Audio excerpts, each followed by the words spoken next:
আসসালামু আলাইকুম। তুমি বলে দিচ্ছি, আমি একটু অসুস্থ, ঠান্ডা লাগছে, এই জন্য ওরকম ভালো শোনাবে না। কেউ কিছু মনে করবেন না। আজকে দেখাবো গাউন শাড়ি কিভাবে কাটিং করতে হয়, সেটাইতে হয়। প্রথমে 4 ভাঁজ করে লম্বা মাপ নেব, তারপর কাঁধের মাপ নিয়ে বগলের মাপ নেব। বগলের মাপ নেওয়ার পরে বুকের মাপ, কোমরের মাপ নিচে করে কেটে নেব।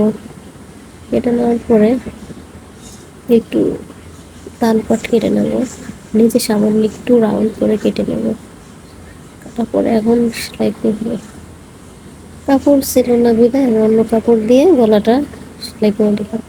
সেলাই করার পর নিচের কাপড় গাউনের কুচিটা দিয়ে দিলাম। কুচিটা দেওয়ার পরে এই জামার উপরে কুচিটা সেলাই করে নেব। সেলাই করার পর আরেকটা সেলাই করে নেব, ডবল সেলাই করব। ডবল সেলাই করার কারণে সেলাইটা ছুটবে না, তিনটা কি আসছে এরকম হবে। তারপর আমরা দুই কাঁধটা মিশিয়ে সেলাই করে নেব। সেলাই করার পর আমরা বগলটা সেলাই করে নেব, না হাতা যেটা ওটা সেলাই করে নেব। সেলাই করার পরে দেখুন চিকন করে বরাদ করে সেলাই করে নিতেছি। দোনো সাইডে, দোনো হাতেই সেলাই করে নেব। সেলাই করার পরে আমি দুই সাইড সেলাই করে নেব।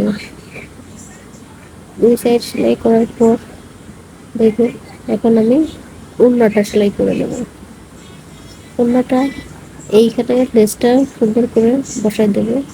তারপরে এর উপরে একটা চাপ সেলাই দেবো, উল্টিয়ে একটা চাপ সেলাই দেবো। চাপ সেলাই দেওয়ার পরে পাশে যে কাপড়টা দেখা যাচ্ছে এইখানে আরেকটা সেলাই চাপ সেলাই দিয়ে দেবো। হয়ে গেল আমার ওড়না। ওড়নাটা এখন হওয়ার পরে আমি জামার সাথে এই ওড়নাটা অ্যাডজাস্ট করবো, সেলাই করে দেবো। দেখুন অ্যাডজাস্ট করে কীভাবে দিতেছি। এই কাপড়টা জামার ভিতরে সাইডে কিছুটা রেখে দিচ্ছি, জানি এই ওড়নাটা ভিতরে ঢুকে সেলাই করতে পারি। এই এখন সেলাই করে এখন নিচের সেলাই করে দেবো। সেলাই করার পর দড়ি বানাবো। দড়ি বানানোর পর এই দড়ির ফুলটা সেলাই করে দেবো। সেলাই করার পর পিছনে লাগিয়ে দেবো। কেমন হয়েছে? হয়ে গেল গাউন শাড়িটা। তো কেমন হয়েছে কমেন্টে জানাবেন, আর আমার পাশে থাকবেন। আল্লাহ হাফেজ।